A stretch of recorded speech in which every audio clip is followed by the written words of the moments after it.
It's all right, honey. Just take a deep breath. We'll get this milk settled, okay? Buffalo Blizzard. Asher Quinn, AICEO, buys milk for a boy, then sees a dented brass token on a red ribbon he once won. Is Leo his son? Snow didn't fall in Buffalo that night. It roared.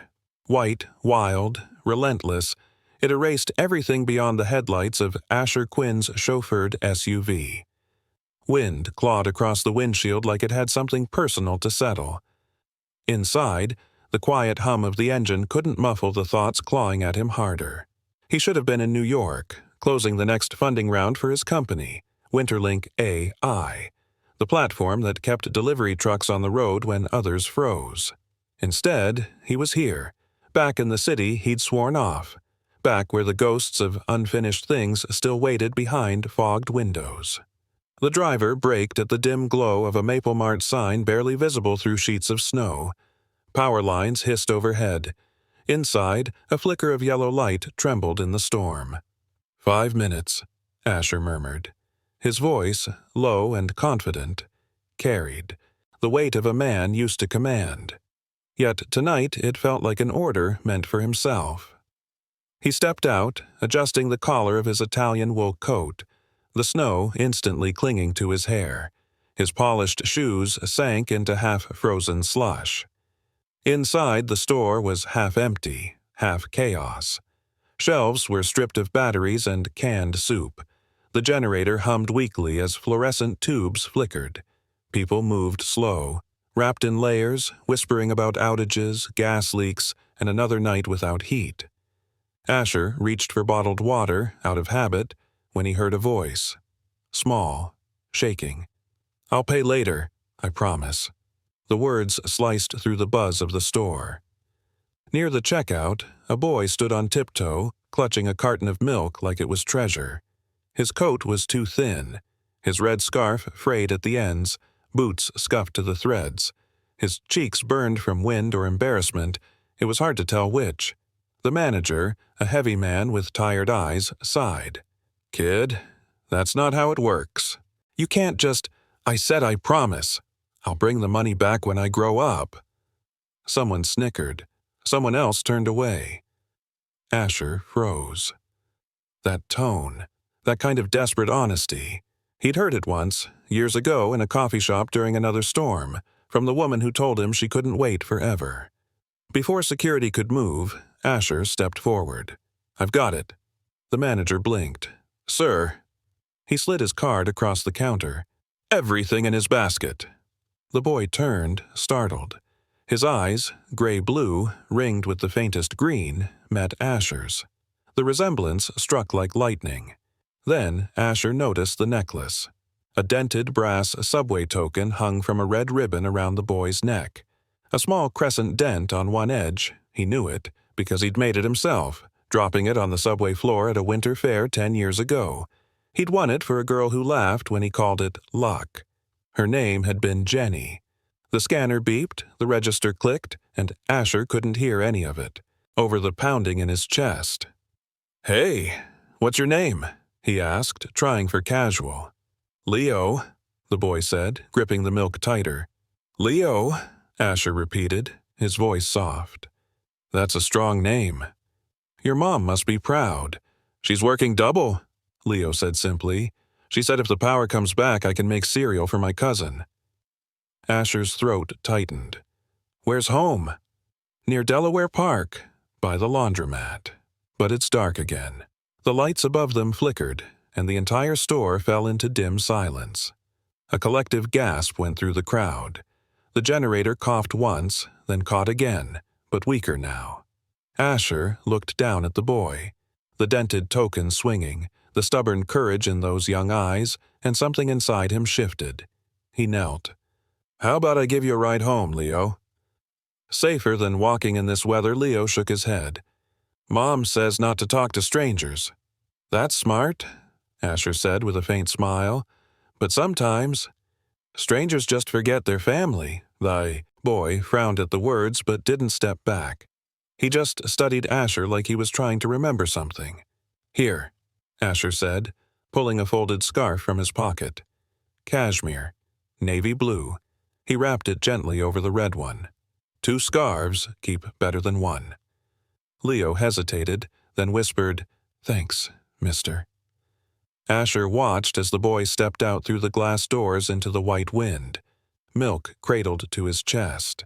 He should have let him go. It would have been the end of it, an act of charity, nothing more. But the brass token gleamed once under the flickering light, and Asher followed. Outside, snow pelted them sideways. The boy trudged ahead, small footprints swallowed by the storm. Asher's driver pulled up, window rolling down, alarmed. "Sir, it's not safe." "Keep the engine running," Asher said. "We're taking a detour." He followed the boy past shuttered storefronts and flickering lampposts until they reached a sagging apartment complex. Plastic-covered cracked windows, and a thin line of light flickered behind a curtain. Leo turned at the stoop. "You can go now," he said. "Thanks for the milk." Asher nodded slowly. "Tell your mom." Asher said hello. Leo tilted his head. "How do you know her?" "I don't.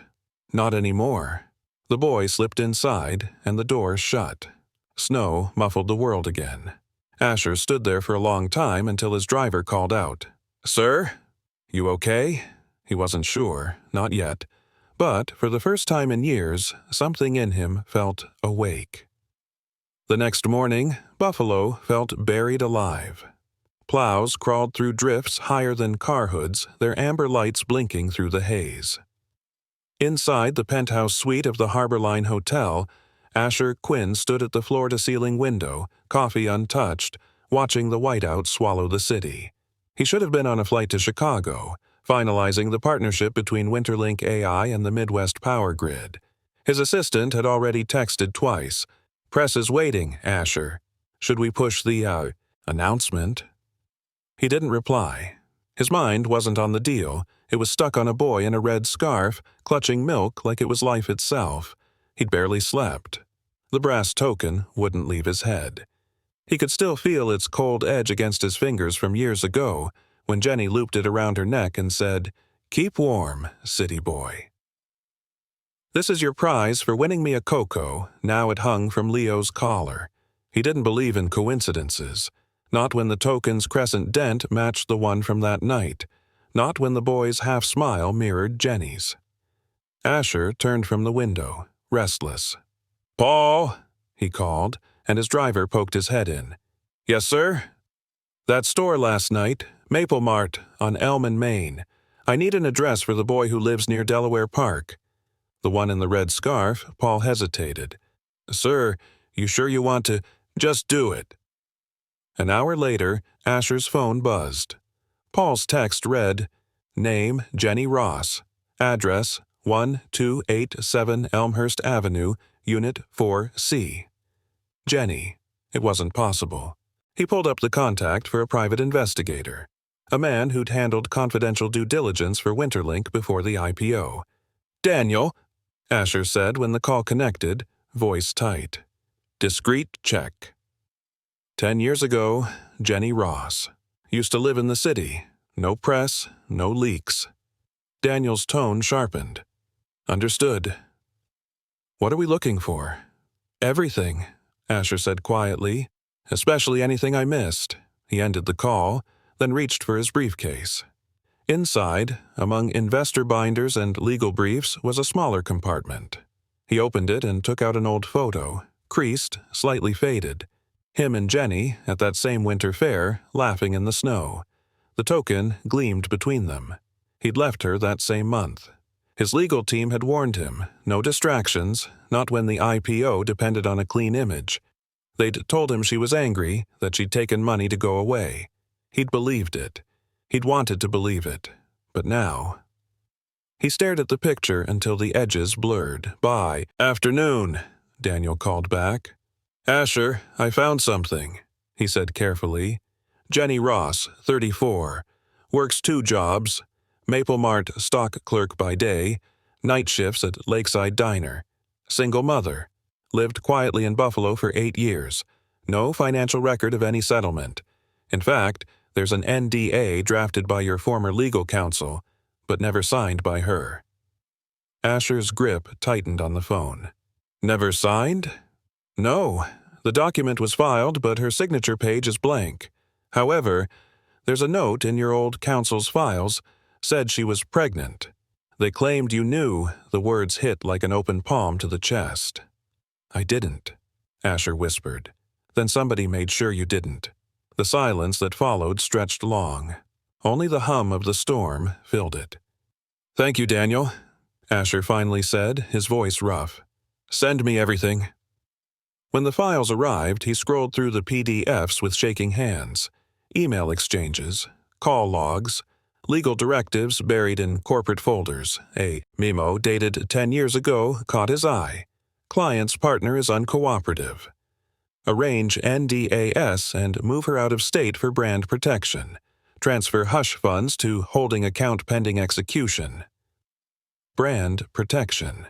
They'd turned love into liability. Asher closed the laptop and exhaled hard, every breath stinging with guilt. The blizzard outside thickened, a white curtain against the glass. He could barely see the skyline anymore. Somewhere out there, Leo was sitting in a cold apartment, and Jenny was probably wrapping blankets around him, praying the power would hold. He couldn't undo the years, but he could change the next hour. He grabbed his coat. Paul, he called out, get the SUV and bring the generator from the storage bay. Paul blinked. Sir, the roads. Do it. We're not waiting for the forecast. We're fixing it. Within minutes, they were crawling through near-zero visibility. The roads were ice-sheeted, the wipers groaning against frozen glass. When they reached Elmhurst Avenue, Asher saw buildings hunched under the weight of snow, windows dim, sidewalks buried. He climbed out, coat whipping in the wind, generator cables slung over his shoulder. The apartment door creaked open after his second knock. Jenny stood there. Older now, thinner, her face pale from the cold, but the eyes were the same. Gray-green, sharp, unyielding. She froze when she saw him. Asher? She breathed. He swallowed hard. Hey, Jen. Leo appeared behind her, eyes wide. Mom, he's the man from the store. Jenny's jaw tightened. What are you doing here? I wanted to make sure you were warm. Her arms crossed. You think a generator fixes 10 years? The question cut deep. No, Asher said softly, but maybe it's how I start. For a moment, neither moved. The storm wailed outside, shaking the windows. Leo tugged at her sleeve. Mom, it's cold. Jenny exhaled shakily, stepped aside and let him in. Asher set the generator down, hooking it to the outlet near the door. The heater clicked to life, glowing orange in the dark. Warmth began to crawl back into the room. Jenny watched him work, eyes guarded. You shouldn't be here. He straightened. Neither should you have been alone. Leo, oblivious to the tension, set the milk on the counter and grinned. See, Mom? The angel came back. Asher froze at the words.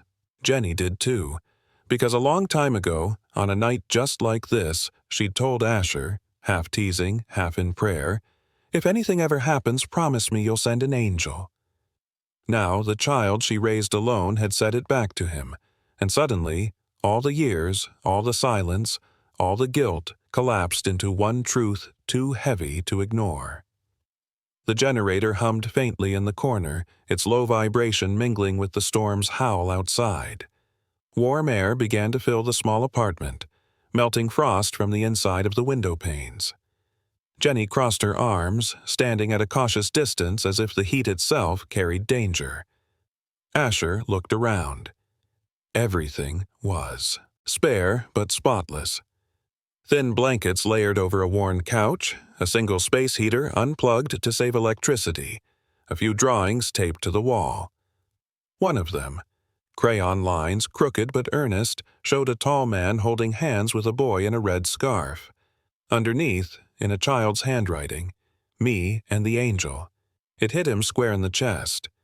Leo drew that, Jenny said quietly, noticing his stare.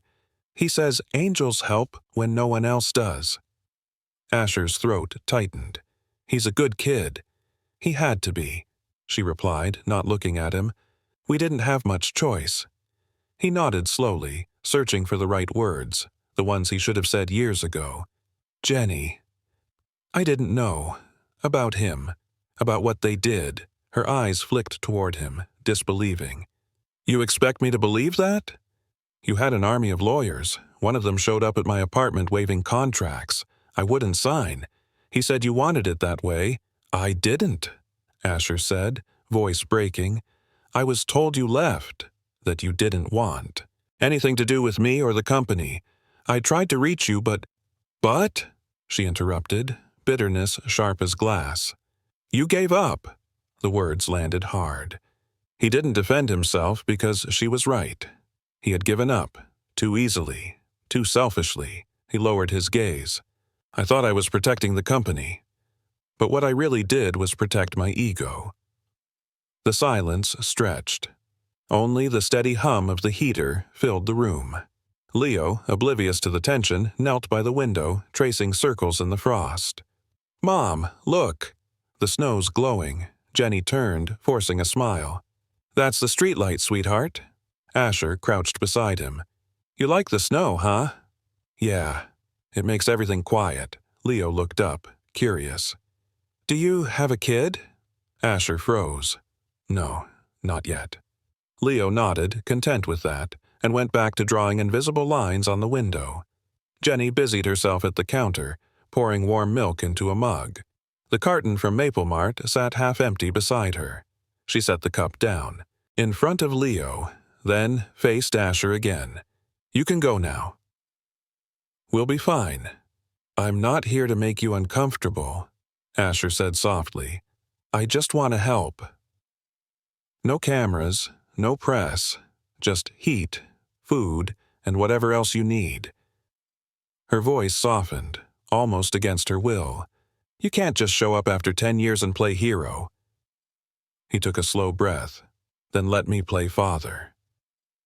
Jenny flinched, turning away. Don't!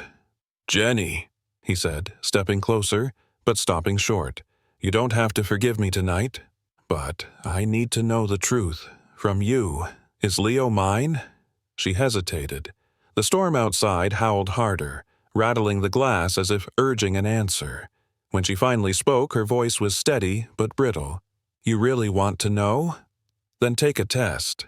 You're good at data, right? Numbers don't lie. He nodded. Then I'll do it. She studied him, searching for arrogance or pity. Finding neither, she sighed. Fine. Tomorrow. Pediatric clinic on Elmwood. I'll call them. He wanted to say thank you. But gratitude felt too small for what she'd just given him. Before leaving, he reached into his coat and pulled out a folded envelope. For groceries, and a little extra for heat. Jenny looked at it, unmoving. You think this erases anything? No, he said. It just makes sure the milk doesn't run out before the next storm. She hesitated, then took it without meeting his eyes. Leo waved from the couch. Goodbye, Mr. Angel. Asher managed a smile. Stay warm, kiddo. When he stepped outside, the wind clawed at him, snow pelting his face like the city itself wanted to test him. He walked slowly toward the SUV, every step sinking deep. Inside the car, Paul glanced at him through the rearview mirror. Everything all right, sir? Not yet, Asher murmured, but maybe it will be. Back at the hotel, he couldn't sleep. The storm hadn't let up, and the power grid kept flickering on and off across the city. He sat at his desk, laptop open, staring at the Winterlink dashboard showing Buffalo's infrastructure in chaos, heat outages, transport delays, supply chain freezes. All the systems he'd built to protect others couldn't fix what mattered most. He closed the laptop and looked at his phone. On the desk beside it lay an old photo of him and Jenny, the brass token dangling from her neck. The next day, as dawn broke gray and heavy, he met them at the pediatric clinic. Jenny stood stiffly beside Leo, who wore the navy scarf Asher had given him. The doctor explained the swab process, gentle and professional, then excused herself to the lab. The waiting room was quiet except for the crackle of a space heater. Leo played with a wooden puzzle while Jenny kept her eyes fixed on the floor. Asher finally spoke. Whatever the results say, I'll still help. That's not a condition, she gave a short laugh. Still trying to make everything sound like a contract, huh? He smiled faintly. Old habits. Hours later, as sleet streaked the clinic windows, the doctor returned with an envelope in hand. She set it down on the table, her voice calm. The results are conclusive. Jenny's hands trembled slightly. You can tell us. The doctor looked at Asher, then at the child between them. Probability of paternity, 99.8%. The world seemed to tilt. Jenny covered her mouth, tears catching in her lashes. Leo looked up, puzzled. What's that mean? Asher knelt down, voice breaking with emotion he couldn't hide. It means, I'm your dad, Leo. The boy blinked, trying to process, then smiled shyly. Really? Really? Jenny turned away, fighting for composure. She didn't see Asher's hand tremble as he touched the edge of the brass token hanging at Leo's neck. The same token he'd given her years ago, proof that the storm had finally brought him home. The drive back from the clinic was quiet except for the snow squeaking under the SUV's tires. The city was still half paralyzed. Schools closed, buses stranded, ice thick on every awning. Asher sat in the back seat, staring at the folded lab envelope in his hands. The edges were already softened from how tightly he'd been holding it. Leo's laughter echoed faintly from the seat beside him. He was showing Paul, the driver, a lopsided snowman he'd drawn on a fogged window. Jenny sat in the front passenger seat, hands clasped tight in her lap. She hadn't said a word since the results. Asher wanted to speak, to fill the silence, but every sentence that came to mind felt smaller than what needed saying. So he watched the snow instead, the way it whirled and softened everything it touched. When they reached her building, Jenny opened the door before the car stopped fully. You don't have to walk us up, she said. I want to, he replied. She sighed, but didn't argue. Inside the stairwell, the cold returned fast. The generator from last night had sputtered out sometime before dawn. Asher reset it, crouching near the outlet as the hum came back to life. Warm air slowly pushed against the chill. Still running your own. Repairs? Jenny said quietly. Guess some things don't change. He smiled faintly. Back then it was my car. You called me Mr. Fix-It. She crossed her arms. And you called yourself Mr. Too Busy. He winced at the accuracy. You're right. Jenny leaned against the doorframe, her voice low. What happens now, Asher? You gonna throw money at this too? Buy us a condo and pretend the past never happened? No, he said firmly. I can't erase it, but I can do something right, finally. Right for who? She asked. Me? Him? Or your conscience? The question hit harder than she meant it to. He hesitated, choosing his words with care. For all of us. For him, especially. He deserves more than milk and broken heaters. Her face softened, just barely. He deserves stability. Not a stranger with guilt and a driver, Asher nodded slowly. Then let me earn the right not to be a stranger. Leo peeked from behind the couch, still wearing the red scarf under the navy one. Mom, can Dad come back? Tomorrow? Jenny froze. Leo? It's okay, Asher said gently. You don't have to call me that if it's too soon. Leo frowned. But you are, right? His throat tightened. Yeah, buddy. I am. The boy grinned and went back to playing with a few toy cars, humming a tune under his breath. Jenny exhaled slowly. He's been asking about his father since he was 4. I told him you lived far away, that you helped people I didn't, Asher said, not the ones who mattered. She shook her head. Don't do that. Don't talk like some tragic hero. You built something incredible. People survive winters because of you. Jenny, he said quietly, I built software. You built a person. Her eyes flickered with something like pain, then pride. He's a good kid. Smart, kind, and careful, because he's had to be. I can see that. The generator flickered, lights dimming. Asher checked his watch, then looked at her.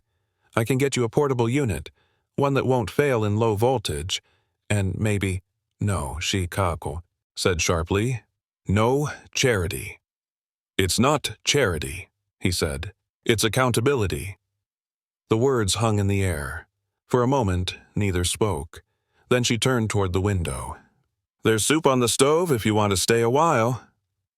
It wasn't forgiveness, but it was something. He sat at the table, the smell of lentils and thyme filling the air. Leo joined him, spooning soup carefully, glancing up every few seconds as if making sure Asher was real. Do you like snow? Leo asked between bites. Asher smiled. I used to. Until I learned it can hide a lot of things. Leo looked puzzled. Like what? Regret, Asher said softly. Jenny's hand paused mid-air, spoon halfway to her mouth. The silence stretched, fragile and human. After dinner, Asher helped clean up. Jenny didn't stop him this time. As he dried the last bowl, Leo tugged his sleeve. Can you come to my school tomorrow? It's show and tell. Asher looked at Jenny for permission. She hesitated, then nodded once. What are you showing? He asked. Leo beamed. My lucky coin! He pulled out the brass subway token, the dent glinting under the kitchen light. Mom said someone special gave it to her, and now it's mine. Asher smiled faintly, reaching out to touch it. You keep that close, okay? It's more powerful than you think, Leo tilted his head. Why? Because it finds people who get lost, Asher said quietly. Jenny looked at him, something shifting in her expression. Pain, maybe, or the faintest glimmer of belief. Outside, the storm began to break. Snow still fell, but slower now, softer. The power grid indicators on Asher's phone began to flicker green across the map. Looks like the city's waking up again, he murmured. Jenny gave a faint smile. Maybe it's time it did. He left soon after, promising to return for show and tell. The wind had calmed to a whisper as he stepped into the street, headlights glinting off the snowbanks. He looked up once at the apartment window and saw Leo waving from behind the glass. Asher raised a hand in return, heart heavier but warmer than it had been in years. The brass token gleamed faintly in the reflection, one small piece of proof that even in the harshest storm, something good could be found again. The morning broke pale and brittle. Buffalo's streets, once buried under white chaos, were now carved open by plows that looked exhausted from the night's fight. The air was sharp enough to sting, but the sky, finally, showed hints of blue.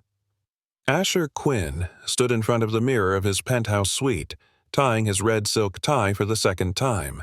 He looked immaculate as always, tailored navy suit, polished shoes, designer glasses, but his reflection felt like an imposter. There was something behind his eyes now, a weight that boardrooms couldn't explain. He thought about Leo's words, "Can you come to my school?" and smiled faintly. He'd attended hundreds of shareholder meetings, but never a show and tell. Paul's voice came from the doorway. "Sir, your calendar still shows. The investor roundtable at noon. Should I cancel?" "Move it to tomorrow," Asher said, adjusting his cufflinks. "Understood." "And Paul," he added, picking up a small box from the dresser. "We're stopping by Maple Elementary." Paul blinked. "The school? In the blizzard zone?" "That's the one." He tucked the box into his coat pocket and glanced at the weather map on his tablet. The grid was still unstable in the north end. Rolling blackouts, frozen water lines. His company's AI platform had predicted most of it, but knowing didn't make it right. He wasn't heading there as a CEO today. He was going as a man trying to show up. The school was barely warmed by a single industrial heater humming near the hallway. Kids in mismatched mittens and boots shuffled through melting snow puddles, hanging wet coats on hooks. In the corner of the classroom, a construction paper snowman drooped from the humidity. Jenny was already there, her diner uniform under a borrowed cardigan. She gave him a quick nod, acknowledgement, not invitation. Leo spotted him and lit up. "You came," Wouldn't miss it, Asher said, lowering himself to Leo's level. You ready to show your lucky coin? Leo nodded proudly, holding the brass token up to the light. This was my mom's. She said, it brings people back. The class murmured with curiosity. One girl raised her hand. What does it do? It keeps promises, Leo said simply. Asher's throat tightened. Jenny's eyes flicked toward him, then away. The teacher smiled, moved by the boy's confidence. That's beautiful, Leo. Thank you for sharing. When the bell rang, Asher lingered by the door. Jenny gathered Leo's backpack, avoiding his gaze until he said quietly, I've seen brave people in boardrooms, but nothing like that kid. Her voice softened despite herself. He's all I've had to be brave for. And you were, Asher said, every single day. She hesitated, then looked up at him. Why are you doing this, Asher? Really, he took a slow breath. Because last night when he called me Dad, I didn't feel like I deserved it, but I wanted to. Her eyes searched his face for the man she'd known. She saw something different now, less polish, more sincerity. He's been disappointed before, she said quietly, by promises people made when the snow was deep and forgot when it melted. Then I'll keep mine frozen, he said gently. Leo ran up with his backpack, grinning. Mom, can we walk home? I want to show Dad the snow fort. Jenny's heart jolted at how naturally he said it. She started to correct him, but Asher shook his head. It's okay, he murmured. They walked together through the slush-lined sidewalks, Leo kicking snow piles as if the storm had never scared him. At the corner, a man handed out free coffee from a folding table powered by a small battery pack. Jenny declined, but Asher slipped the vendor a $100 bill.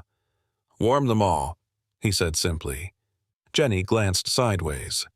Still trying to save the world, one gesture at a time? He smiled faintly. No, just one street. At the apartment, Leo dashed ahead to the courtyard where the remnants of their snowman leaned, half collapsed. We can fix him, the boy shouted, gathering handfuls of fresh snow. Asher laughed softly, kneeling beside him. All right, engineer. Let's reinforce the base. As they worked, he noticed how Leo's hands were red from the cold. He pulled out the small box from his pocket. A pair of insulated gloves, custom-made, navy blue with a brass token emblem stitched on the wrist. For me? Leo gasped. For the best snowman builder I know. Jenny watched from the window, her expression unreadable. Later, inside, while Leo warmed up with cocoa, Asher approached her quietly. There's something I need to tell you. She turned, wary. I looked into what happened back then, he said. My legal team blocked your calls. They filed papers without your consent. I thought you'd taken the settlement and left, but you didn't. You were forced out. I'm so sorry. Jenny, her eyes glistened, but she kept her voice steady. You can't change it. No, he said, but I can hold the people responsible. And I will. She shook her head, almost laughing bitterly. You think that makes me feel better? I lost everything. I had a baby in a borrowed apartment while you rang the stock bell. He looked down. I remember the sound of that bell. Everyone cheering, and I remember thinking how hollow it felt. I just didn't know why Jenny's breath caught. She hadn't expected him to say it, let alone mean it.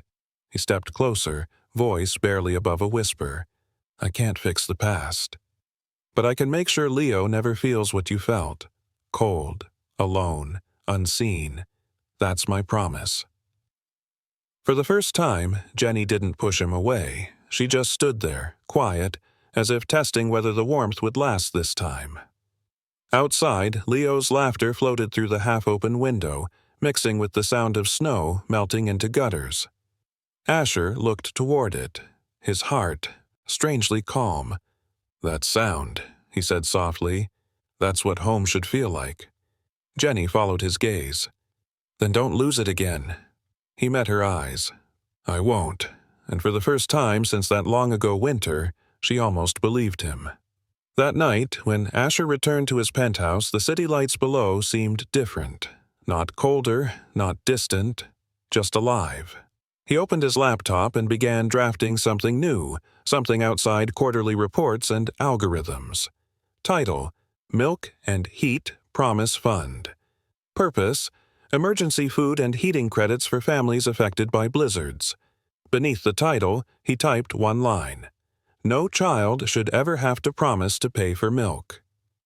The next morning, Buffalo woke under a muted sky, its streets etched with the scars of plows. Apartment roofs steamed faintly where power had returned, while downtown still shivered in rolling blackouts.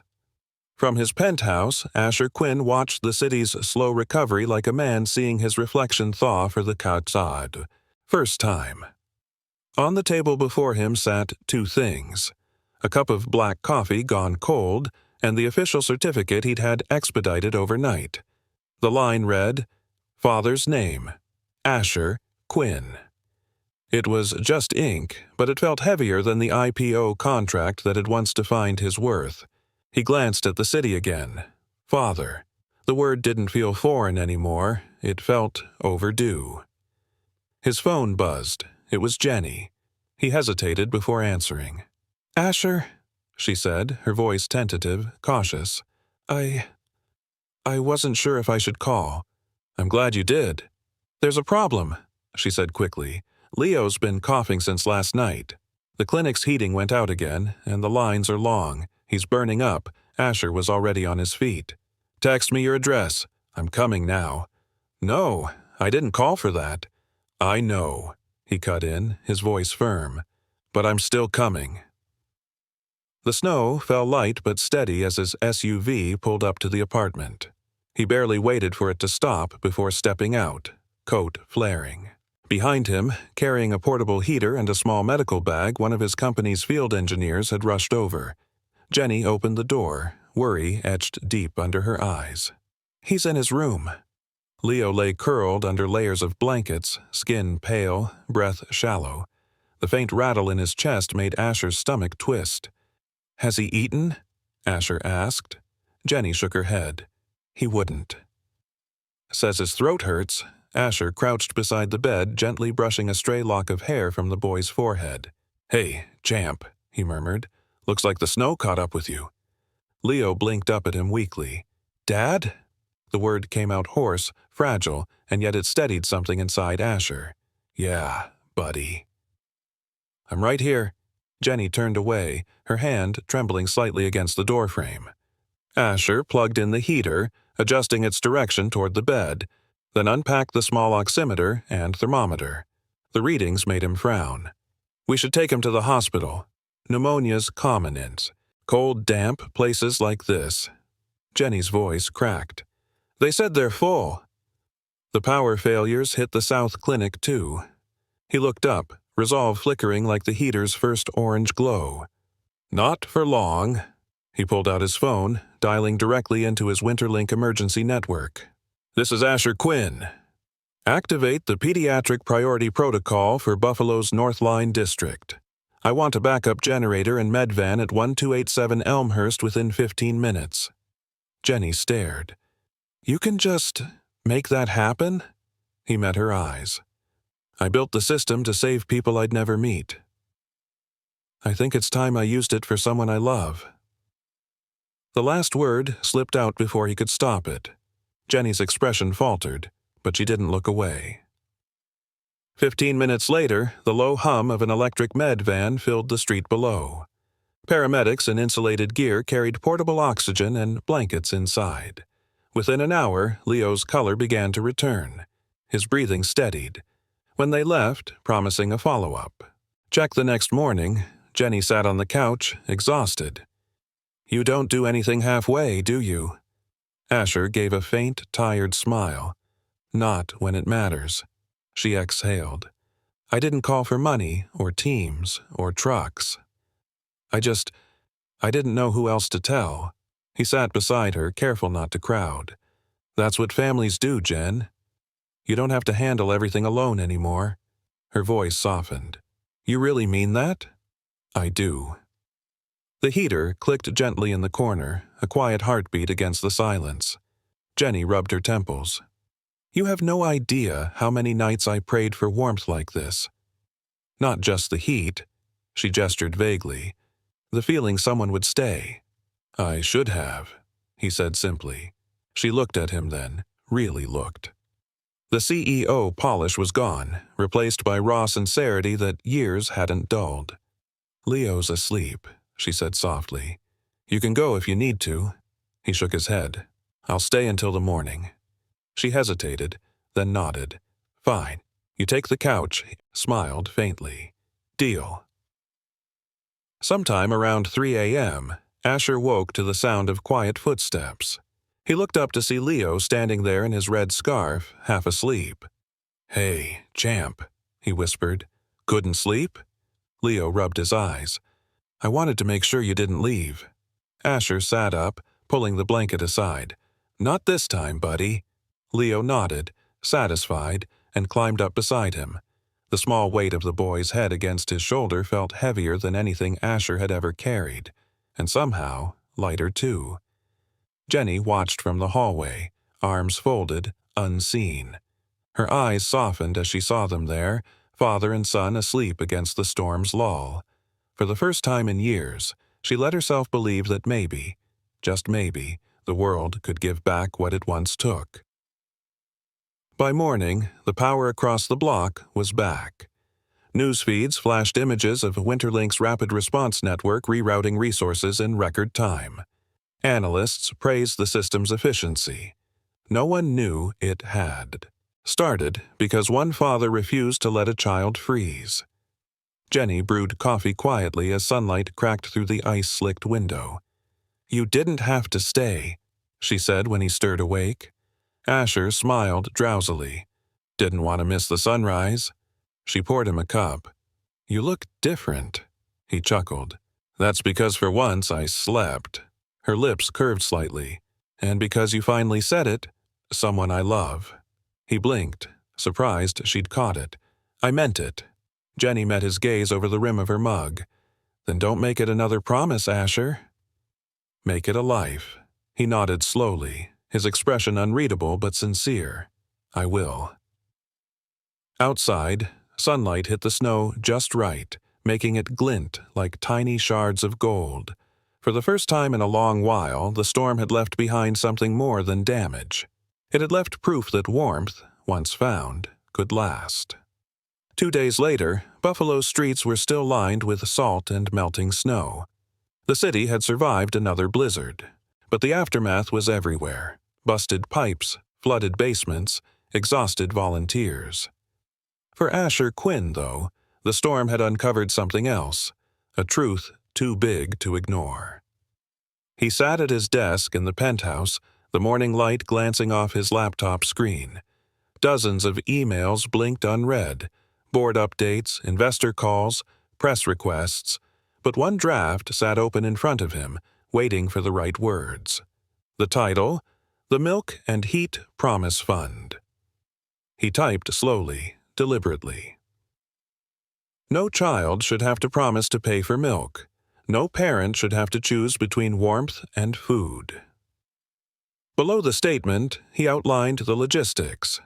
Microcredits for winter relief, direct routing through Winterlink's ethical AI platform, and full transparency on every dollar spent. It wasn't charity, it was accountability. He read the line aloud and smiled faintly. Jenny's voice echoed in his mind. Don't make it another promise, Asher. Make it a life. The elevator chimed behind him. He turned to see Paul step in, brushing snow from his shoulders. Morning, sir. The board's been calling. They want an emergency meeting about the fund. Asher closed the laptop. Let them call. I'll meet them there. Sir, Paul hesitated. You know they'll fight this. It cuts into profits. Asher grabbed his coat, slipping on his watch. Then it's the first fight worth having. The boardroom at Winterlink HQ was glass and chrome, its skyline view half lost in the fog. The executives sat in their usual formation, impeccable suits, cautious eyes, waiting for their visionary to speak. Asher, said Victoria Lang, his CFO, tapping a pen against her notebook. We've reviewed your proposal. A zero-interest credit fund for food and heating during storms? It's unprecedented, he offered. Unsustainable, she countered. You're proposing to reroute 15% of our winter margin into community programs. Our investors won't, he cut in, his voice calm but firm. They will if I do. A murmur swept the table. Asher, another executive said carefully, your reputation drives this company's value. If you start involving yourself in emotional causes, you risk blurring the line between philanthropy and policy. He looked around the table, his gaze steady. You all sat through the same storm I did. You saw the outage reports. We built systems to predict crises. Isn't it time we helped prevent them? Silence. Finally, Victoria leaned back. This is about that boy, isn't it? The one from the news photo. Asher's jaw tightened. That boy has a name. Leo. He's my son. The room froze. He continued before anyone could react. He went to Maple Mart during the storm to buy milk for his sick cousin. He promised to pay when he grew up. If a child can carry that kind of responsibility, what excuse do we have? For once, no one argued. Victoria set her pen down. Then we'll back it, she said quietly. But you'll have to own it publicly. I intend to, Asher said. Every part of it. That evening, Jenny flipped the TV on between shifts. The local station was airing a press conference.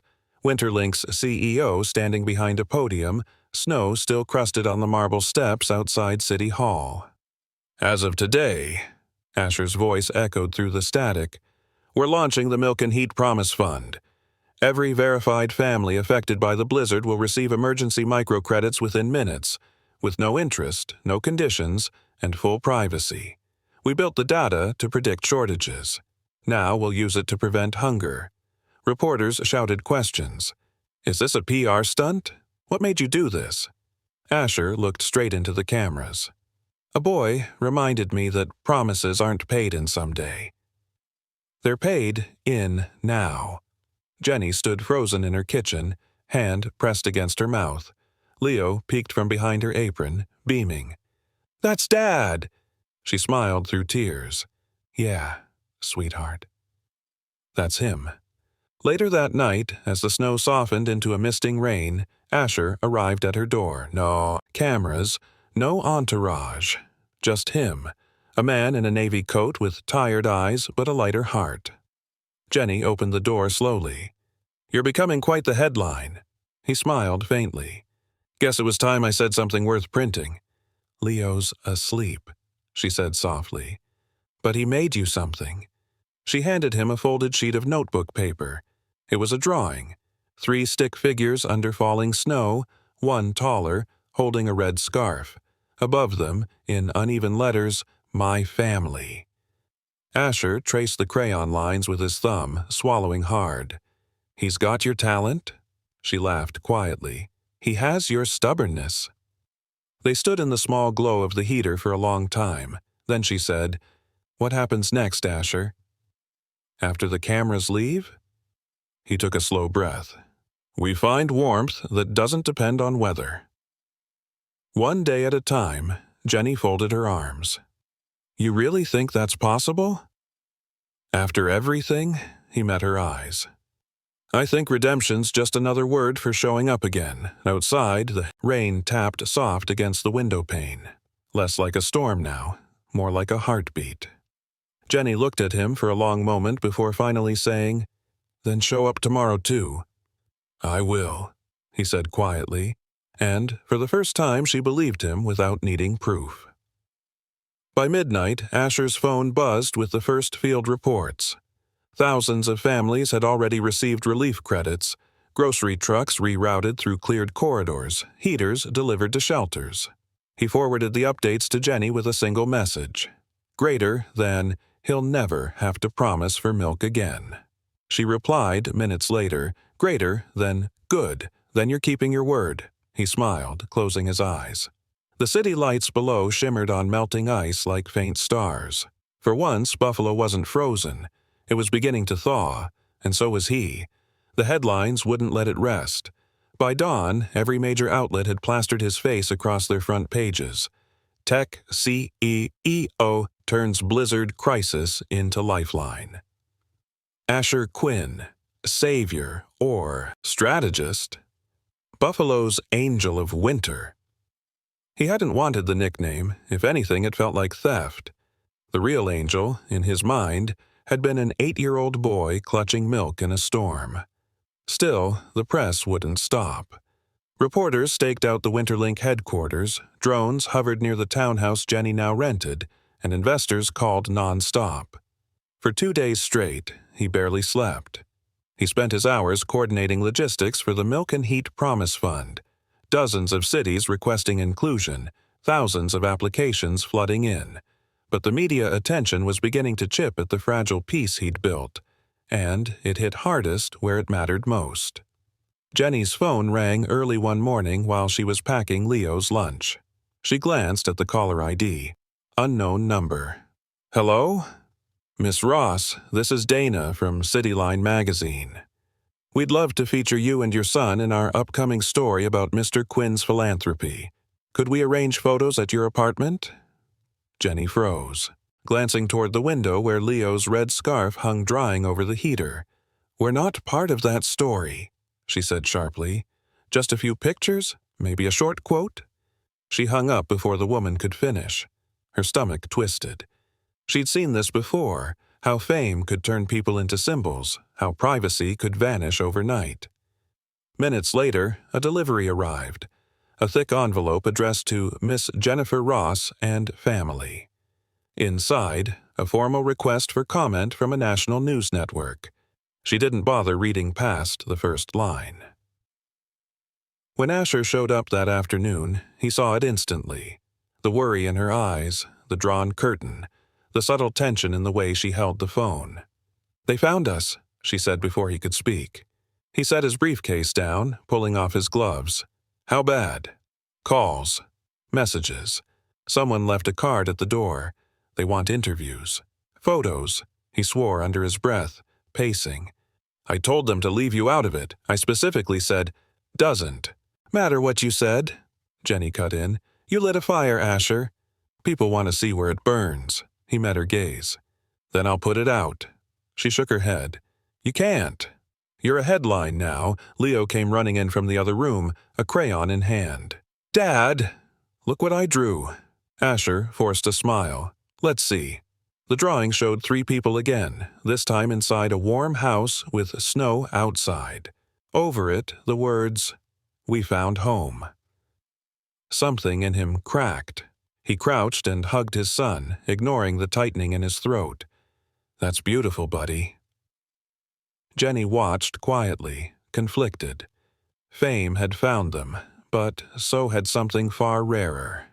That evening, as Leo slept, Asher sat with Jenny at the kitchen table. The heater hummed between them, faint orange light flickering on the wall. I can move you both somewhere safer, he said. Private. Off the radar. You mean hide? She replied. He didn't deny it. For a while, yes. And then what? You go back to meetings, and we stay. Behind another door you paid for? Jenny. No, she said firmly, voice rising. I spent 8 years hiding because of you. I'm not doing it again. The silence that followed was sharp enough to hurt. Asher leaned forward, elbows on his knees. Then what do you want me to do? Tell me. She took a long breath, steady but trembling. I want you to be a father. Not a savior, not a CEO on camera, just a man who shows up to dinner, who remembers his kid's bedtime, who doesn't need a press release to prove he cares.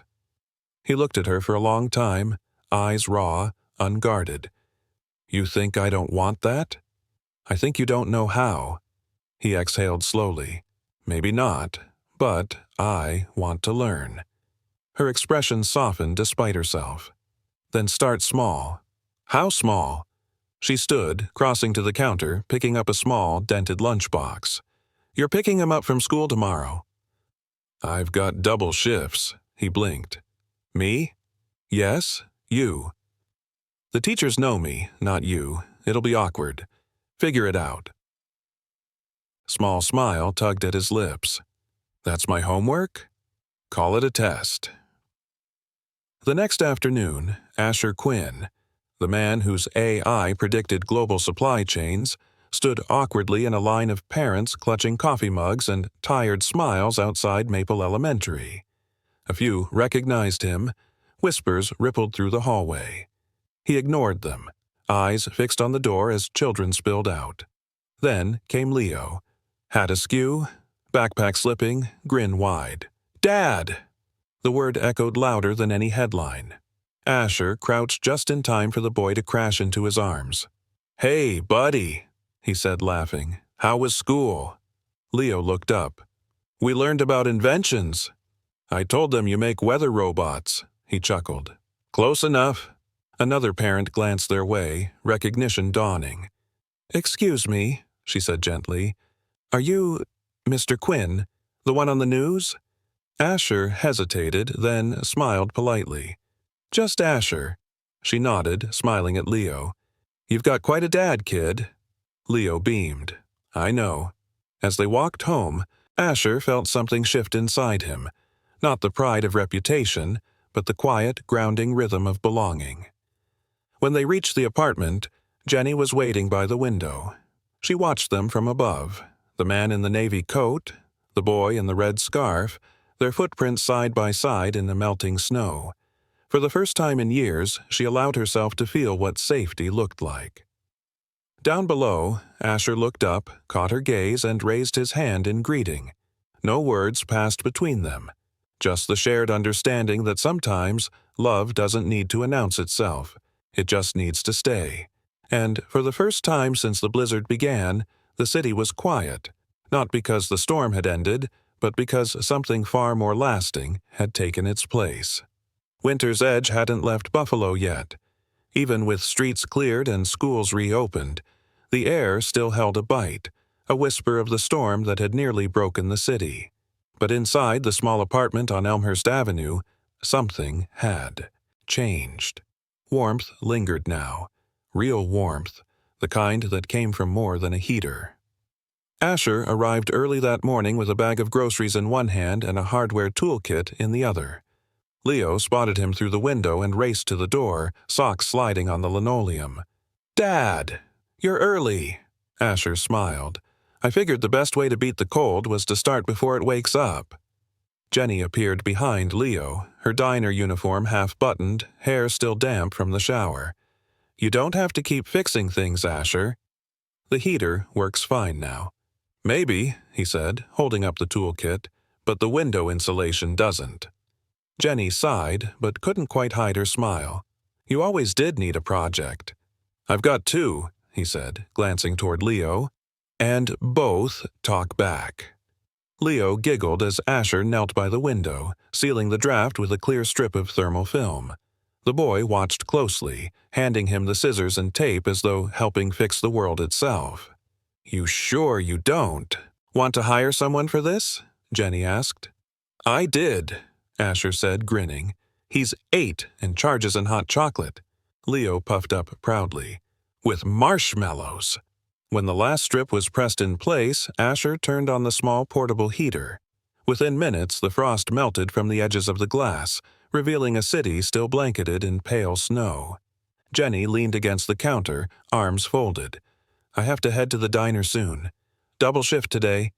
"I can take Leo after school," Asher said immediately. Her brows arched. "You sure?" "It's Friday. You probably have a board meeting or—" "Canceled," he said simply. "They can manage one day without me." She studied him for a moment. "You're really trying, aren't you?" "I'm really learning," he corrected softly. At school, Leo had a half day. Asher picked him up with 2 hot chocolates and a thermos of soup. They sat on a park bench overlooking the frozen fountain, the wind chasing wisps of steam from their cups. "Dad," Leo said, "Mom says when you were my age you liked to build things." "That's true." "What did you build?" Asher chuckled. "Trouble, mostly. And once a snow fort that collapsed on me." Leo grinned. Can we build one that doesn't fall down? Deal, Asher said. But we'll need a blueprint first. He pulled a notepad from his coat pocket, sketching lines in pencil, rectangles, little towers, a roof. Leo added stick figures, one tall, one small, both smiling inside. When they finished, Asher tore the page out and handed it to him. You keep that. Every good builder needs plans. Leo's eyes gleamed. Then I'm an engineer like you. Better, Asher said. You've already built something I couldn't for years. What? A home. That evening, Jenny returned to find the apartment glowing. The smell of grilled cheese filled the air, and Leo was fast asleep on the couch, his red scarf still around his neck. Asher looked up from the stove, wiping his hands. He lasted halfway through Finding Nemo. Jenny exhaled, slipping off her coat. You cooked. He shrugged. Tried. The smoke detector disagreed, but I negotiated. She laughed softly, the sound light for the first time in years. You're impossible. Persistent, he corrected, smiling. Her gaze softened as she looked at her sleeping son. He talks about you nonstop. You've made him believe in things again. Asher's smile faded into something quieter. He made me believe again, too. Jenny leaned against the counter. You know, when you left all those years ago, I used to imagine what I'd say if I saw you again. Every version was angrier than the last. And now? She hesitated. Now, I don't know. I'm tired of being angry. It kept me warm for a while, but it's a cold kind of heat. He nodded slowly. Then let me bring the other kind. She looked at him, eyes uncertain but soft. You really think you can just build a family from scratch again?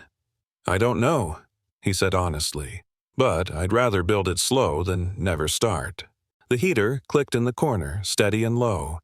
For a long moment, neither spoke. Then Jenny reached for the pot on the stove and poured him a cup of cocoa. Stay for dinner, she said quietly. But next time, you're washing the dishes. He smiled. Deal. After Leo was tucked in, they stood by the window, watching the snow fall under the streetlight. Soft this time, almost tender. Do you ever miss it? Jenny asked suddenly. All the noise? The power? The chase? Asher looked at her, then back at the quiet street below. Not like I thought I would. The noise used to make me feel alive. Now, this does, she smiled faintly. Buffalo's not exactly glamorous. He stepped closer, voice low. It doesn't have to be. It's real. For a second, the air between them hummed with something unspoken, a warmth that wasn't just from the heater. Then Jenny cleared her throat and turned away, pretending to tidy the counter. Good night, Asher. He nodded, slipping on his coat. Good night, Jen. As he stepped into the hall, she called softly after him. Thank you for coming back. He turned, meeting her eyes. This time, I won't leave. And for the first time in 10 years, she let herself hope he meant it.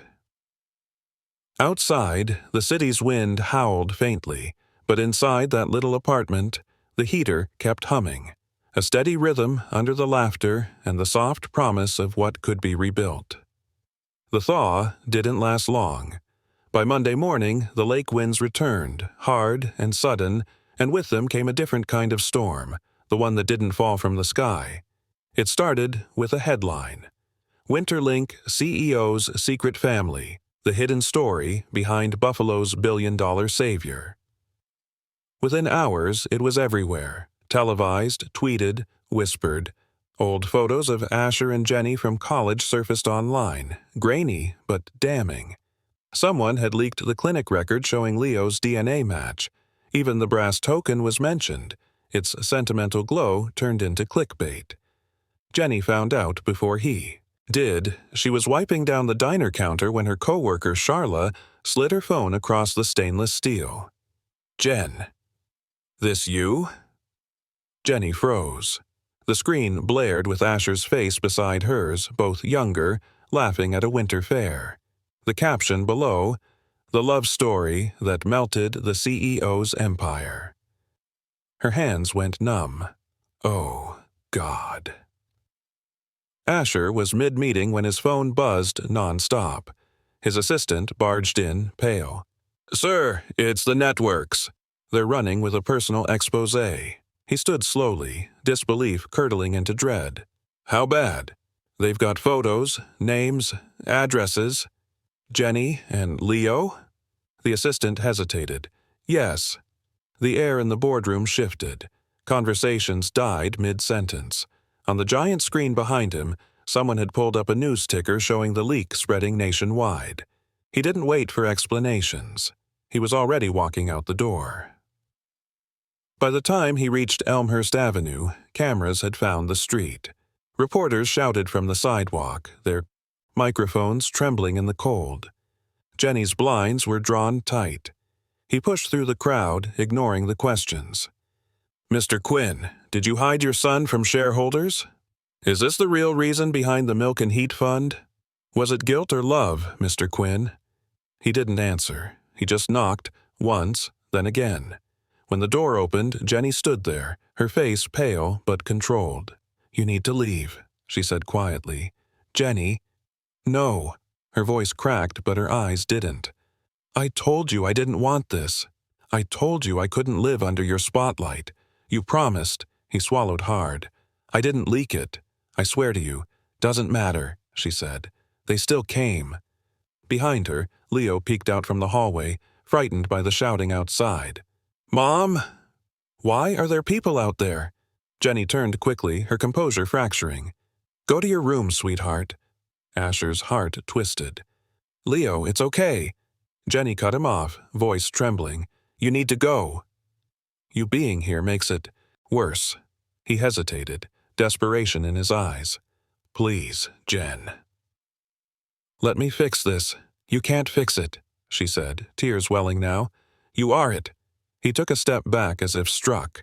For the first time in years, the man who commanded boards and headlines had no words. "I'll find a way to make this right," he whispered. Her voice softened, almost breaking. "Then make it right from far away." She closed the door before he could respond. That night, he didn't go home. He sat in his car by the river, the city lights blurring through the windshield. The snow was falling again, soft this time, indifferent. His phone buzzed. A text from Victoria Lang, his CFO. Greater than, "We're holding an emergency vote. Media impact is threatening shareholder confidence.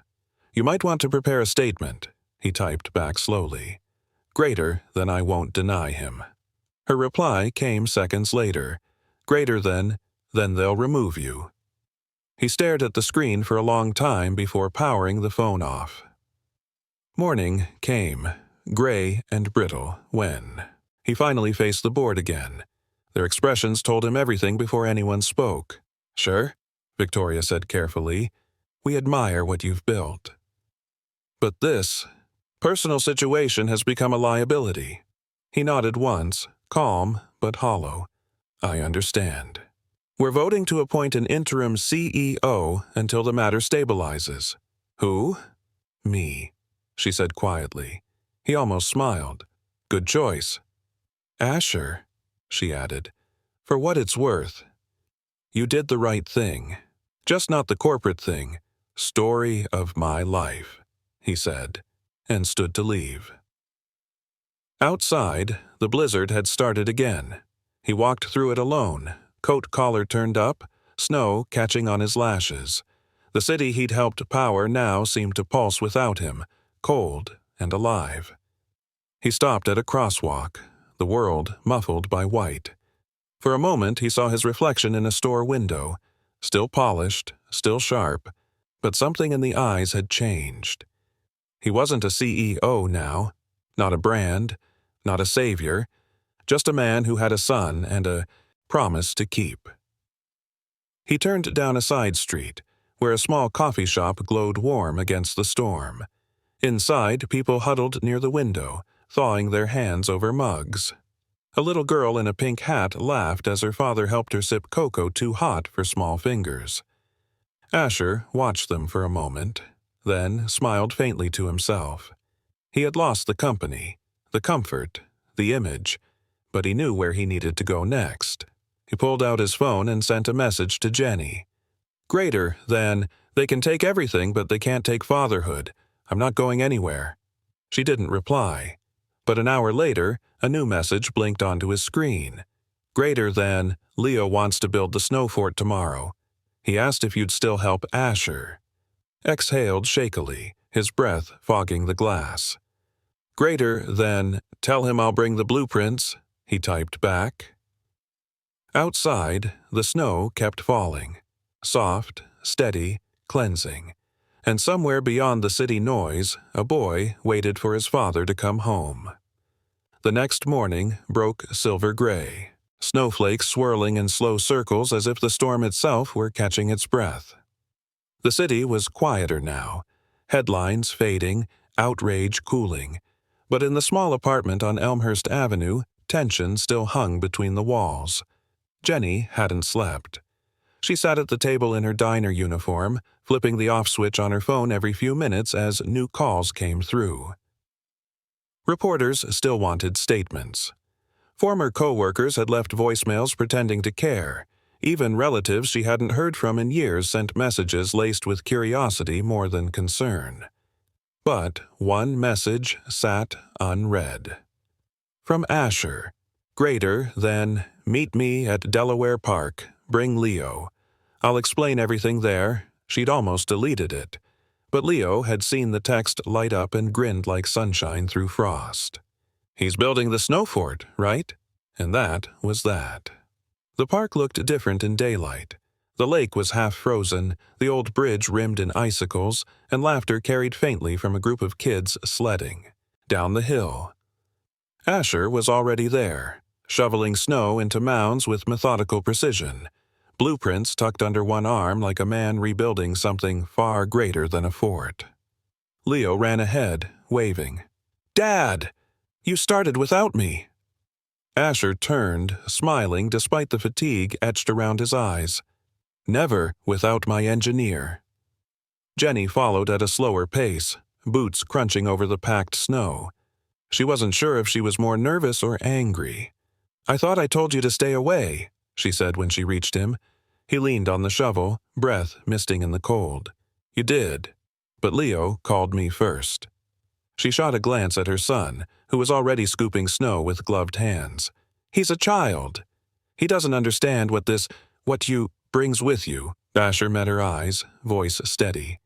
"You're right. He doesn't. He just knows his father said he'd come." Jenny's throat tightened, but she stayed silent. He pointed to the mounds of snow. "We're building double walls this time, stronger. Foundation, learned that from the first fort that collapsed, Jenny crossed her arms. "You actually drew plans?" He smiled faintly. "Of course." An engineer never improvises twice.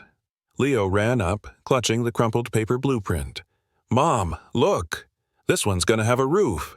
She took it gently, tracing the shaky pencil lines where Asher's neat measurements merged with a child's stick figures. The title scrawled at the top. Fort Warm. Something in her chest cracked a little. They worked for hours. The air smelled like ice and pine, the sound of laughter cutting through the cold. Leo gave orders like a foreman, demanding structural integrity checks every few minutes. Asher obeyed with mock seriousness, while Jenny, despite herself, laughed. When the walls finally stood high and solid, Asher crouched and carved a small emblem into one block of packed snow, a circle with a dot in the middle, the same design etched on Leo's brass token. "What's that?" Leo asked. "It's our mark," Asher said softly. "Means it's built with a promise." Leo nodded solemnly, as though understanding more than his years should allow. Jenny watched the two of them, her breath catching. The image was simple, a father and son laughing under gray skies, but it undid something she'd kept sealed for a decade. For the first time in years, she wasn't just remembering who Asher had been. She was seeing who he'd become. When Leo went to fetch cocoa from the thermos, Jenny finally spoke. "The story's everywhere. People are calling me names I never wanted to hear again. Homewrecker, gold digger, hidden mother. You built a company on algorithms, and now I'm part of the data they can't stop analyzing." Asher's face fell. "I'm so sorry, Jen." "Sorry doesn't turn the noise off," she said, voice shaking. "I can't walk into work without someone whispering. I can't go grocery shopping without being followed. I didn't ask for any of this." He stepped closer, careful not to crowd her. "Then let me take it off you." "How?" she demanded. "You can't unmake fame." "I can change where it looks." She frowned. "What does that mean?" He reached into his coat and handed her a printed statement. "It's my resignation letter, effective tomorrow." Her eyes widened. "You're serious?" "I already lost the title," he said quietly. "Now I'm giving it up willingly. The fund will keep running. Victoria's agreed to lead it. I'll still advise, but from the background. No cameras, no spotlight." Jenny stared at the letter, speechless. "You'd really walk away from everything?" He smiled sadly. "You and Leo are everything." The rest was noise tears welled in her eyes, but she blinked them away. "You think leaving fixes this?" "No," he said softly. "It just means I can finally stand still long enough to listen." The wind picked up, brushing snowflakes into their hair. For a long time, they stood there. Two people who had been everything to each other, and then nothing, and maybe now something again. Then Jenny whispered, "I don't know if I can forgive you." "I'm not asking for that," he said. "Just a chance to earn it." Leo came running back, cocoa sloshing from his thermos. "Mom! Dad! Look! The roof's holding." They both turned. The little snow fort stood gleaming under the muted sun, sturdy and perfect. Jenny smiled through tears she couldn't hide anymore. "Guess your engineer knew what he was doing after all." Asher laughed softly. "Told you. Never improvises twice." That night, back at the apartment, Leo fell asleep early, clutching his brass token. Jenny tucked him in, then found Asher at the door, coat in hand. "You can stay," she said quietly. "Just tonight. Couch is still yours." He looked at her for a long time. "You sure?" "I'm tired," she said, "and I don't want him waking up thinking you left again." He nodded, emotion tightening his voice. "Then I won't." When the heater clicked on, its hum filled the silence. Jenny sat on the couch across from him, both of them wrapped in the orange glow of the living room lamp. "I saw your interview," she murmured. "You said promises aren't paid in some day." He smiled faintly. "Yeah." She tilted her head. "Then pay attention, because this is now." He nodded slowly, grateful beyond words. "I am." Outside, the storm had stopped again, and through the thin glass of the window came the faintest light from a new moon, just enough to see the outline of a snow fort still standing strong against the night. The snow fort survived the night. By morning, it glimmered like a sculpture of frozen light, still standing even after the wind tried to erase it. When Leo woke and saw it through the window, he shouted so loud Jenny nearly dropped her coffee. "It didn't fall, Mom! It's still there!" Asher, half asleep on the couch, grinned. "Told you it had good architecture." Leo scrambled to put on his boots. "Can we go fix it up more?" "Just in case?" Jenny hesitated, glancing at Asher. He was still wearing yesterday's sweater, hair rumpled, the faintest shadow of exhaustion under his eyes, but he looked peaceful for once. "Sure," she said softly.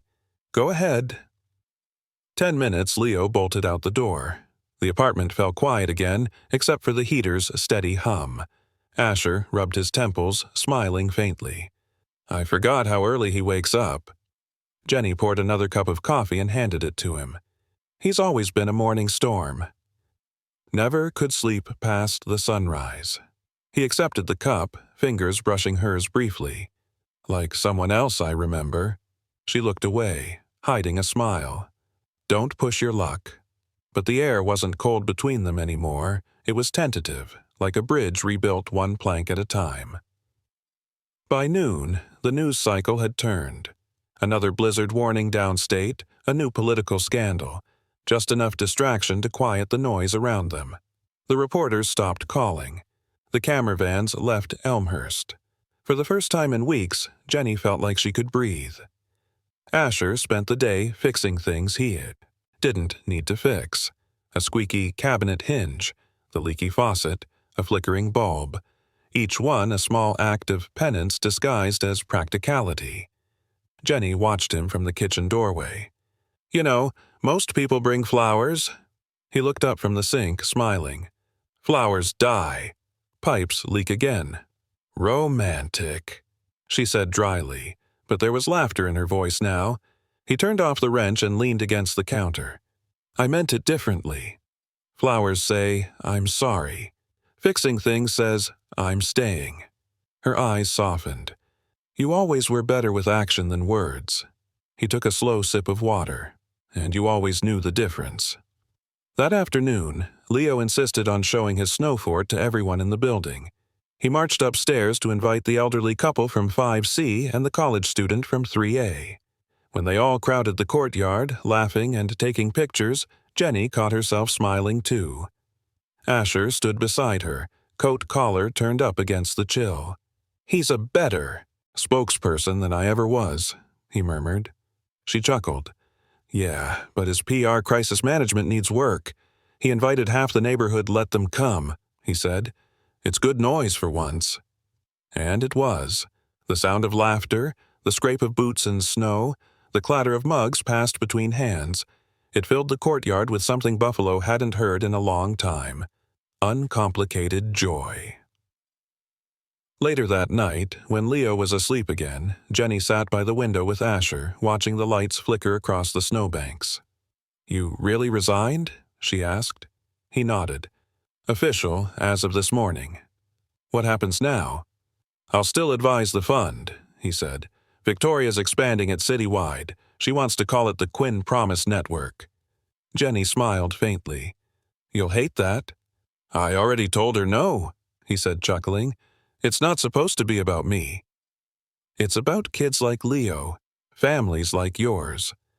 Her gaze dropped to the coffee cup in her hands.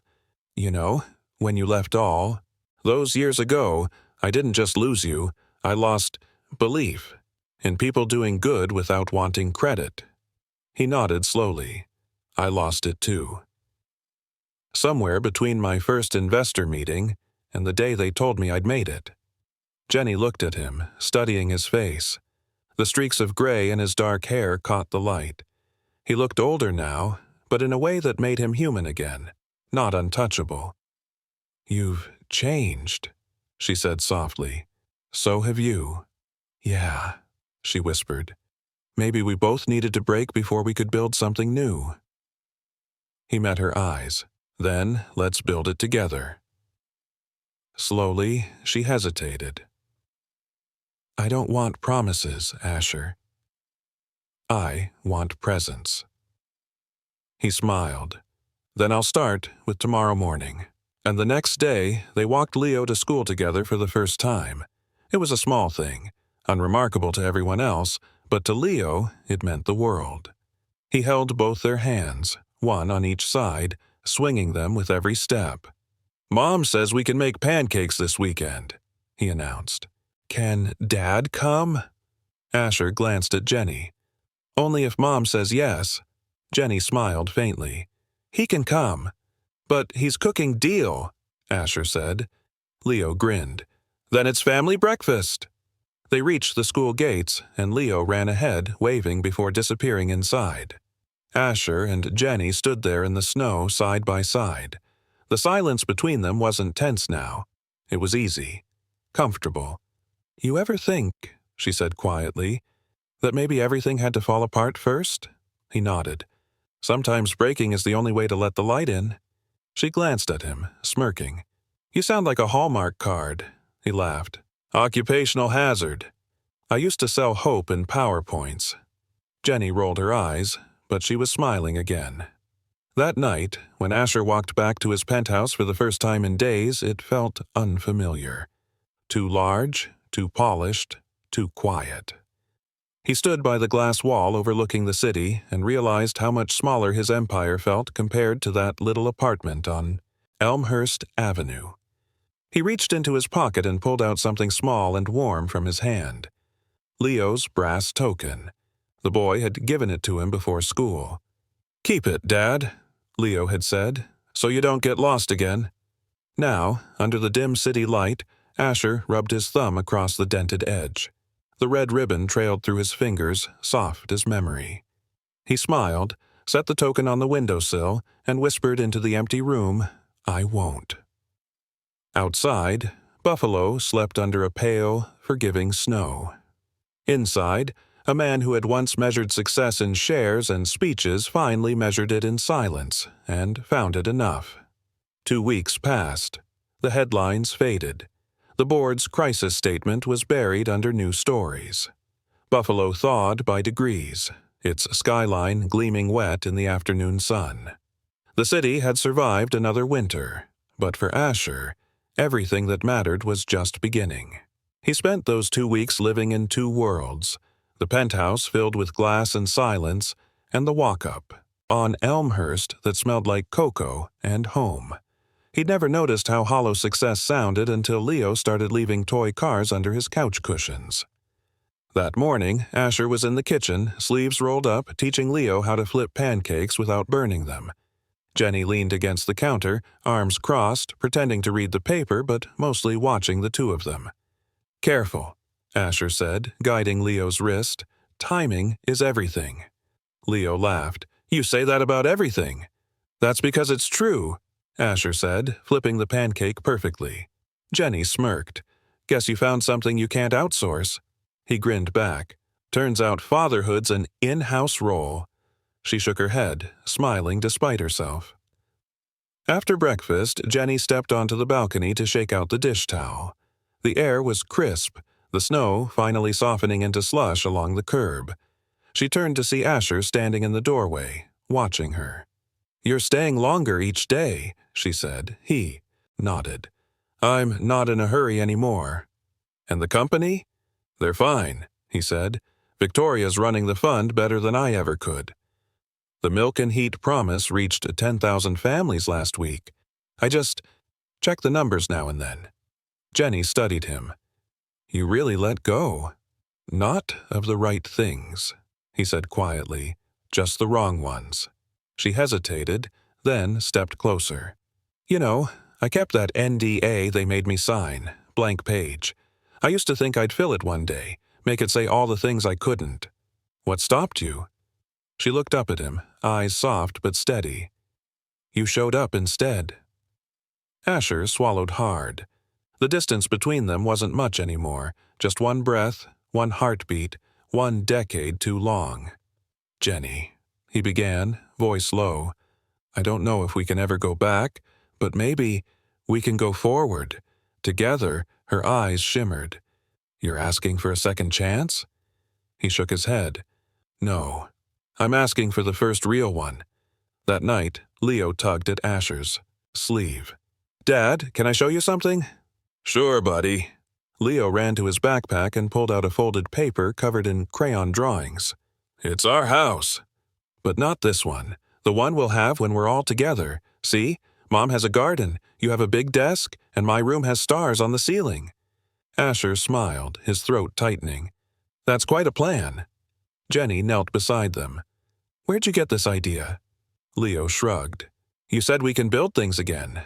"So I did." She laughed softly. "You're just like him." Leo grinned. "Then I'll make sure our roof never leaks." They all laughed, but Asher's hand lingered on the page, tracing the crooked lines.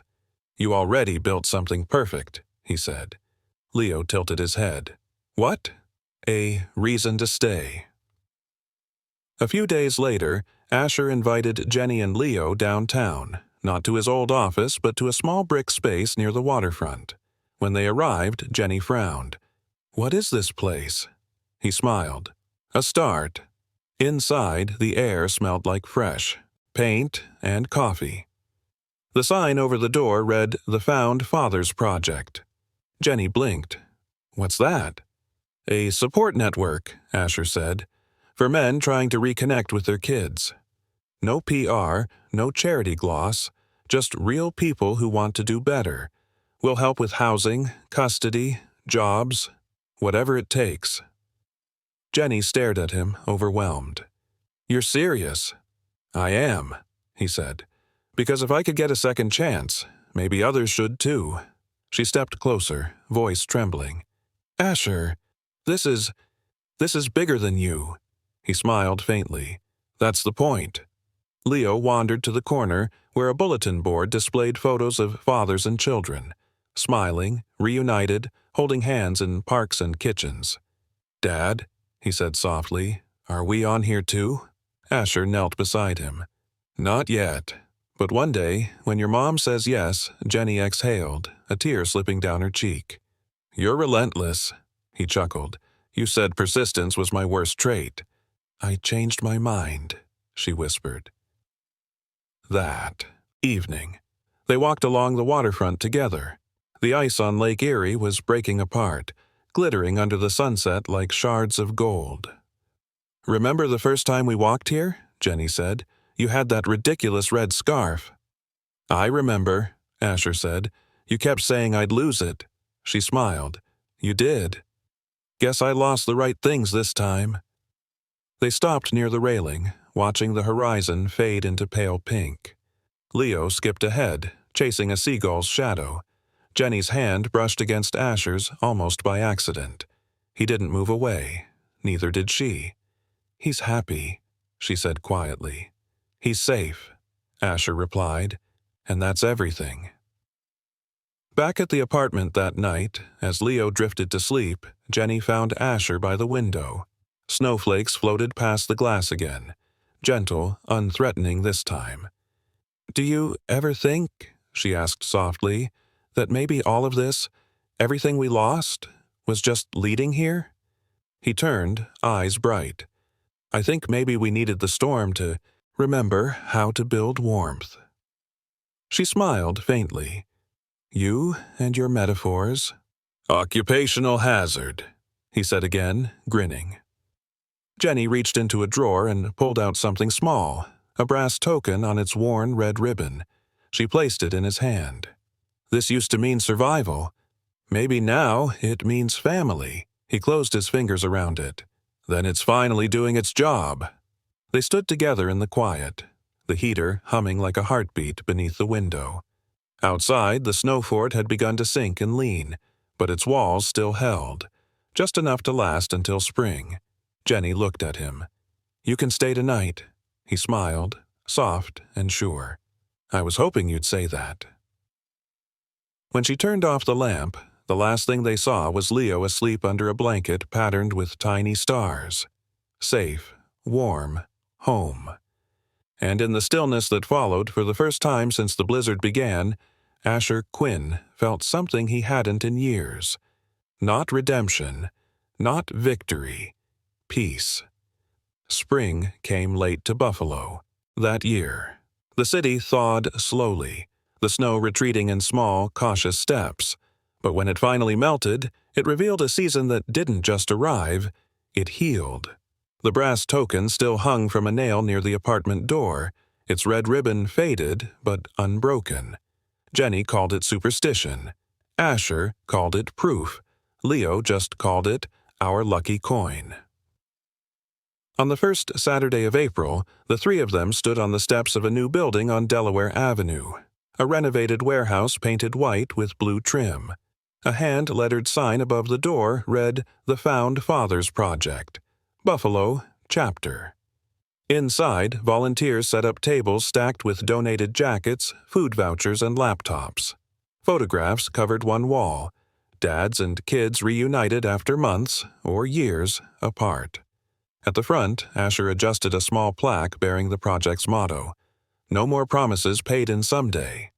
Only in now, Jenny read it quietly beside him. You really used your own words. He smiled. Didn't want to hide. Behind anyone else's this time. You never were good at hiding, she said softly. Leo tugged at her sleeve. Mom, can we hang up my picture now? She knelt. Which one, sweetheart? He held up his drawing, the one from weeks ago, the crooked house with the stars on the ceiling. It belongs here. Asher took it gently and pinned it next to the plaque. Perfect placement, he said. Jenny's throat tightened. You built all this, Asher. He shook his head. We did. You and Leo gave it meaning. Later that afternoon, the crowd thinned.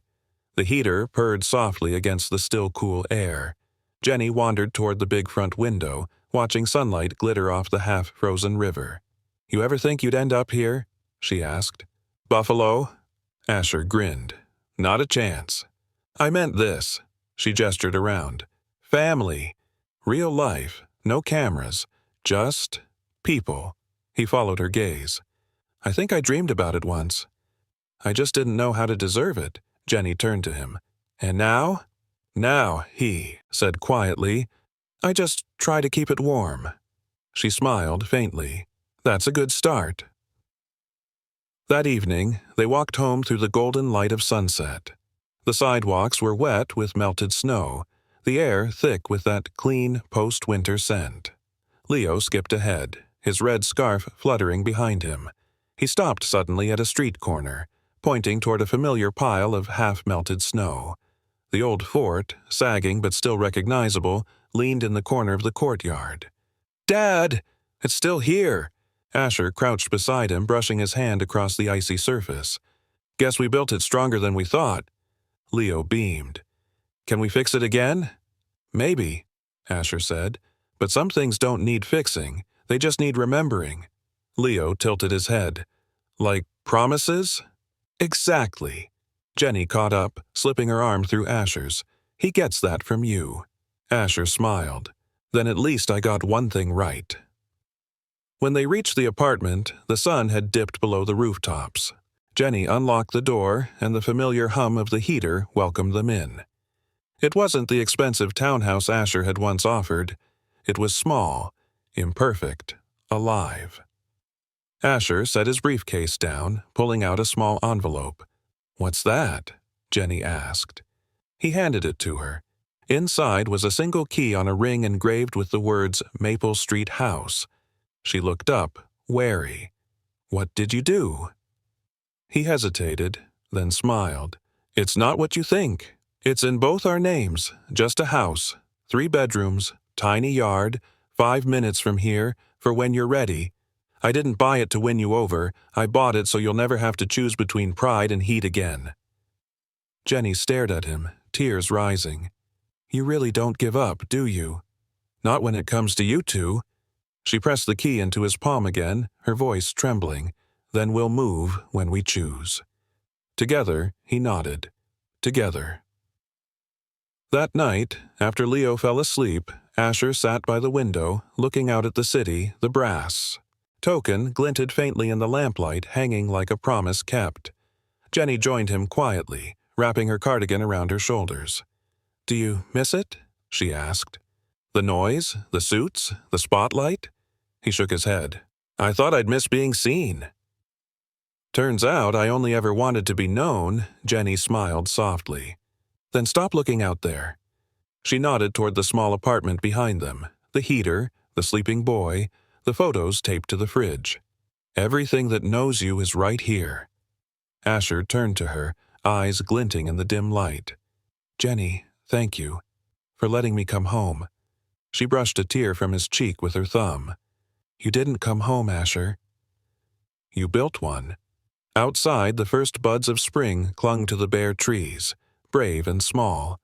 The last snow drifted down in tiny flurries, melting before it touched the ground. Inside, the room glowed with a steady, golden warmth. On the wall above the couch hung Leo's newest drawing, a snow fort under a bright sun, 3 stick figures smiling inside. Below it, taped carefully, were 3 words written in a child's hand. "We kept warm." Asher smiled when he saw it. He turned off the lamp, wrapped his arm around Jenny, and let the quiet fill the space where regret used to live. For the first time in his life, the storm outside didn't scare him, because this time he had built something that wouldn't melt.